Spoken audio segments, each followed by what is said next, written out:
আগামীকাল থেকে রংপুরে বেগম রোকেয়া বিশ্ববিদ্যালয় স্বাভাবিক কার্যক্রম শুরু হতে যাচ্ছে। এই বিষয়ে আরও জানাতে সরাসরি যুক্ত হচ্ছেন প্রতিনিধি শাহরিয়ার মিম। শাহরিয়ার মিম, বিশ্ববিদ্যালয় কর্তৃপক্ষের প্রস্তুতি কেমন আগামীকাল খোলার বিষয়ে?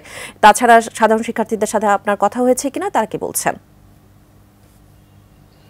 মুন্নি, আপনাকে ধন্যবাদ। এই মুহূর্তে রয়েছি বেগম রোকেয়া বিশ্ববিদ্যালয়ের যে প্রধান গেট, সেই গেটের সামনে আমি রয়েছি।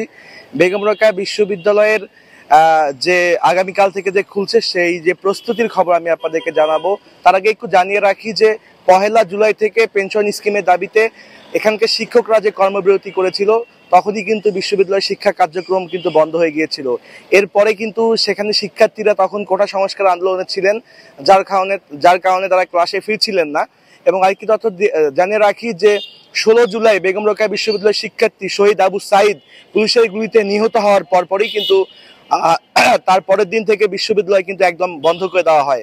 এর প্রেক্ষিতে এর পরে কিন্তু এই শিক্ষার্থীদের আন্দোলনের মুখে সরকার পতন হয়, গণ অভ্যুত্থান হয় এবং সবকিছু মিলে যে এই বিশ্ববিদ্যালয় সহ সারা দেশের কার্যক্রম কিন্তু স্থবির হয়ে পড়ে।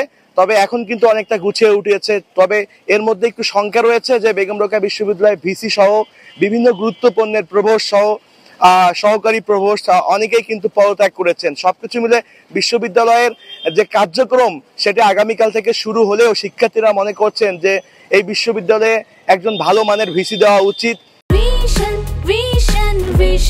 100% কপার কন্ডেন্সারে তৈরি ভিশন ফ্রিজ, তাই গুণে মানে অটুট থাকে বছরের পর বছর।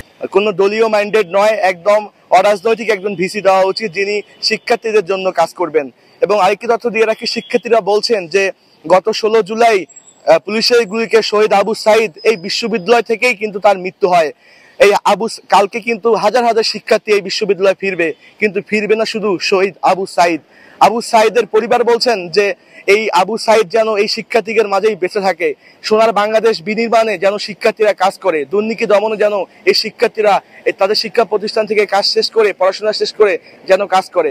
বিশ্ববিদ্যালয়ের পরিবহন পুলের সাথে আমি কথা বলেছি, বিশ্ববিদ্যালয়ের প্রক্টরদের সঙ্গে আমি কথা বলেছি।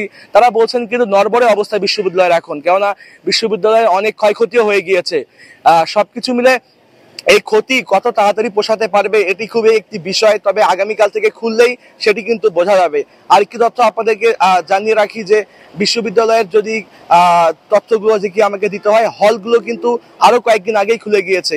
শিক্ষার্থীরা হলেই অবস্থান করছে, সবগুলো হল খোলা হয়েছে এবং এখন কিন্তু এই বিশ্ববিদ্যালয় একদমই কিন্তু রাজনৈতিক মুক্ত একটি বিশ্ববিদ্যালয়। কেননা কোনো রাজনৈতিক আমরা কোনো সভা সমাবেশ মিছিল মিটিং এখানে দেখতে পাচ্ছি না।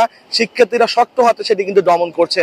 শিক্ষার্থীরা এটিও বলেছেন শহীদ যে আবু সাইদের মৃত্যু শুধুমাত্র এই কোটা সংস্কার আন্দোলনই হয়েছে, এই রাজনীতি নোংরা রাজনীতির খেলা তারা কিন্তু আর থাকতে চায় না।